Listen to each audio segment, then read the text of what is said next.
কবরের জীবনটা আসল জীবন। বিশ্বনবী দোয়া করতেন, আল্লাহুম্মা ইন্না নাউযু বিকা মিন আযাবিল কবর। আল্লাহ, আমি আপনার কাছে কবরের আযাব থেকে পানাহ চাই, কবরের আযাব থেকে বাঁচতে চাই। এই কবরের মধ্যে অনেক ফিতনা হবে, অনেক সুয়াল হবে। কবরে প্রশ্ন আছে না নাই? কথা বলেন। প্রথম প্রশ্ন জিজ্ঞেস করা হবে, মার রব্বুক, তোমার রব কে? বলেন, আমাদের রব কে? ওয়া মা দীনুক, তোমার ধর্ম কি? বিষ্ণুবীর চেহারা দেখিয়ে বলা হবে, আতারিফু মান হাযা রাজুল, এই লোকটারে চিনো? আমরা কি বলবো? আমরা চিনি, উনি আমাদের প্রিয় রাসূল মুহাম্মদুর রাসূলুল্লাহ সাল্লাল্লাহু আলাইহি ওয়াসাল্লাম।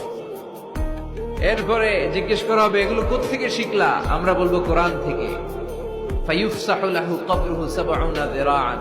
সুন্দর সুন্দর উত্তর করতে পারলে আপনার কবরটারে ৭০ হাত লম্বা করে দেন। ইফতাহু লাহু বাবুন ইলাল জান্নাত।